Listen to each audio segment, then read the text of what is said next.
lang yung aking sasakyan sa aking tamang parkingan, ano. Let's go. Okay, paparking na natin ang aking sasakyan sa tamang parkingan ko, ano. Ayan, okay. Ayan guys, daily routine.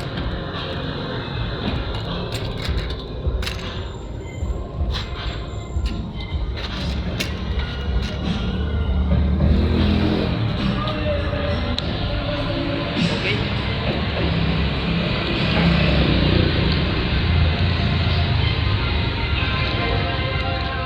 Dito naman tayo sa aking baggage counter para magpalit po, ano, ng